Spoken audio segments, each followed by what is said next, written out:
കൈയല്ല കെട്ടിപ്പിടിക്കണം എനിക്ക്. ആരാധകരും അവരുടെ പ്രിയപ്പെട്ട താരങ്ങളും തമ്മിലുള്ള അപൂർവമായ ചില നിമിഷങ്ങൾ സോഷ്യൽ മീഡിയയിൽ പലപ്പോഴും ആഘോഷിക്കപ്പെടാറുണ്ട്.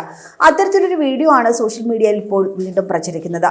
മമ്മൂട്ടിക്കൊപ്പം ആരാധികയായ ഒരു പെൺകുട്ടിയുടേതാണ് ഈ വീഡിയോ. താരസംഘടനയായ AMMA സംഘടിപ്പിച്ച നൃത്ത ശില്പശാലയുടെ സമാപന സമ്മേളനമായിരുന്നു വേദി. ശില്പശാലയിൽ പങ്കെടുത്തവർ പിന്നീട് സദസ്സിനെ അഭിസംബോധന ചെയ്ത് സംസാരിച്ചപ്പോഴാണ് മമ്മൂട്ടിയുടെ കടുത്ത ആരാധികയായ പെൺകുട്ടി മൈക്കിനടുത്തേക്ക് എത്തിയത്. സദസ്സിലുള്ള മറ്റു ചിലർ പറഞ്ഞതുപോലെ മമ്മൂട്ടിക്ക് കൈ കൊടുക്കുകയല്ല തനിക്ക് വേണ്ടതെന്നും മറിച്ച് മമ്മൂട്ടിയെ കെട്ടിപ്പിടിക്കുകയാണ് വേണ്ടതെന്നും ഈ കുട്ടി പറയുന്നുണ്ട്. ഇത് കേട്ട ഉടൻ തന്നെ മമ്മൂട്ടി കുട്ടിയെ അരികിലേക്ക് വിളിക്കുകയായിരുന്നു. സന്തോഷം, ഇനിയും വരണമെന്നുണ്ട്, ഇതിലും ആൾക്കാരെ കാണണമെന്നുണ്ട്. ആ ചേച്ചി പറഞ്ഞ എനിക്കും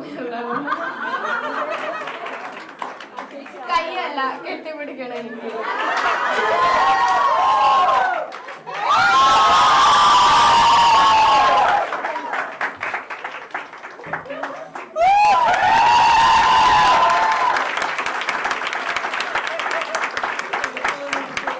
AMMA തന്നെ പുറത്തുവിട്ട ചടങ്ങിന്റെ വീഡിയോയിൽ നിന്നും ഈ ഒരു ഭാഗം മാത്രം അടർത്തിയെടുത്ത് സോഷ്യൽ മീഡിയയിൽ വലിയ രീതിയിൽ പ്രചരിക്കുന്നുണ്ട്.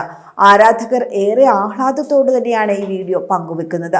അതേസമയം ഇതൊരു നൃത്ത പരിശീലന ക്ലാസ് ആയിരുന്നു എന്നതുകൊണ്ട് തന്നെ തനിക്ക് വളരെ താല്പര്യമുണ്ട് എന്ന് പറഞ്ഞ് പൊട്ടിച്ചിരിച്ചുകൊണ്ട് രസകരമായാണ് മമ്മൂട്ടി വേദിയിൽ സംസാരിച്ചത്. ഇതൊരു നൃത്ത പരിശീലന ക്ലാസ് ആയിരുന്നത് കൊണ്ട് തന്നെ വളരെ താല്പര്യമുണ്ടെന്നും കാരണം താൻ പരിശീലിച്ചിരുന്ന കാലത്ത് ഇതുപോലെയുള്ള അവസരങ്ങൾ കിട്ടിയിരുന്നില്ല. രചന നാരായണൻകുട്ടിയെ പോലെയുള്ള ഗുരുക്കന്മാരൊക്കെ ഡാൻസ് കളിക്കുന്ന സമയത്ത് ആരും കാണാതെ ഒളിച്ചിരുന്ന് കണ്ട് പഠിച്ച ഡാൻസാണ് താനൊക്കെ കളിച്ചതെന്നാണ് മമ്മൂട്ടി പറഞ്ഞത്. പുതിയ തലമുറയ്ക്ക് എല്ലാ കാര്യങ്ങൾക്കും അവസരമുണ്ട്, വേദികളുമുണ്ട്.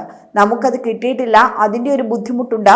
ഈ അനുഭവത്തിന്റെ വെളിച്ചത്തിലാണ് മറ്റുള്ളവർക്ക് ഇങ്ങനെയൊരു അനുഭവം ഉണ്ടാകരുതെന്ന് ആഗ്രഹിച്ച് ഇങ്ങനെയുള്ള പരിശീലനങ്ങൾക്ക് വേദി ഒരുക്കുന്നതെന്നും നമുക്കൊക്കെ പറ്റിയതുപോലെ ഇവർക്ക് പറ്റാതിരിക്കട്ടെ എന്നും മമ്മൂട്ടി പറയുന്നു.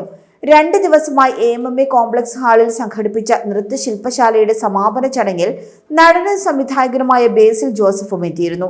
AMMA പുതിയ ഭരണസമിതിയുടെ പരിഷ്കാരങ്ങളാണിത്. നമ്മുടെ പിന്നാലെ വരുന്നവർക്ക് നമ്മൾ തന്നെ വഴിയൊരുക്കി കൊടുക്കണം. അതാണ് AMMA ഈ പരിപാടിയിൽ കൂടി ഉദ്ദേശിക്കുന്നതെന്നും മമ്മൂട്ടി പറഞ്ഞിരുന്നു. ചടങ്ങിൽ മമ്മൂട്ടി പങ്കെടുക്കുന്നുവെന്നത് അറിയാതെയായിരുന്നു ബേസിൽ ജോസഫ് എത്തിയത്. ആ ഞെട്ടൽ ബേസിലിന്റെ മുഖത്തും കാണാമായിരുന്നു. തുടർന്ന് ബേസിൽ നടത്തിയ പ്രസംഗത്തിലും ഇതേ കാര്യം താരം തുറന്നു പറയുന്നുണ്ട്. താൻ ആദ്യമായാണ് AMMA ഓഫീസിലേക്ക് വരുന്നതെന്നും ഇപ്പോഴാണ് മെമ്പർഷിപ്പ് എടുക്കുന്നത്. ഇവിടെ വന്നിരിക്കുമ്പോൾ മമ്മൂക്ക വരുന്നു, തന്നോട് അക്കാര്യം പറഞ്ഞിട്ടുണ്ടായിരുന്നില്ല. ഇങ്ങനെയൊരു സമാപന ചടങ്ങ് ഉണ്ടെന്ന് മാത്രമാണ് പറഞ്ഞിരുന്നത്. ഓഫീസിൽ വന്നപ്പോഴാണ് മമ്മൂക്കയും വരുന്നുണ്ട് ഒരു ബലത്തിനെന്ന് സിദ്ദിഖ് പറഞ്ഞത്. അത് ഇച്ചിരി കൂടുതൽ ബലമായി പോയി എന്നാണ് ബേസിൽ ജോസഫ് പറഞ്ഞത്. അതേസമയം ക്യാമ്പിൽ പങ്കെടുത്തവർക്ക് മമ്മൂട്ടിയും ബേസിൽ ജോസഫും ചേർന്ന് സർട്ടിഫിക്കറ്റുകളും സമ്മാനിക്കുന്നുണ്ട്. AMMA അംഗങ്ങളും ചടങ്ങിലെത്തിയിരുന്നു. ചലച്ചിത്ര താരം സരയു കോർഡിനേറ്റ് ചെയ്ത നൃത്ത ശില്പശാലയിൽ രചന നാരായണൻകുട്ടിയുടെ നേതൃത്വത്തിലായിരുന്നു ക്ലാസ്. ആദ്യമായി AMMA സംഘടിപ്പിച്ച വർക്ക്ഷോപ്പിൽ ലഭിച്ച അപേക്ഷകരിൽ നിന്നും തെരഞ്ഞെടുത്ത 31 പേർ പങ്കെടുത്തു. 12 വയസ്സ് മുതലുള്ളവർ പങ്കെടുത്ത ഈ ക്യാമ്പിൽ ലണ്ടൻ, ബംഗളൂരു, മുംബൈ എന്നിവിടങ്ങളിൽ നിന്നുള്ളവരും ഉണ്ടായിരുന്നു. കലാ സിനിമാ സ്നേഹികളായ പൊതുജനങ്ങളെ ചേർത്ത് നിർത്തി താരസംഘടനയായ AMMA സംഘടിപ്പിച്ച ഈ നൃത്ത ശില്പശാല ശനിയാഴ്ച പ്രസിഡന്റ് മോഹൻലാലാണ് ഉദ്ഘാടനം ചെയ്തത്. കൂടുതൽ വാർത്തകൾക്കായി B4 Blaze ഫോളോ ചെയ്യൂ, സബ്സ്ക്രൈബ് ചെയ്യൂ.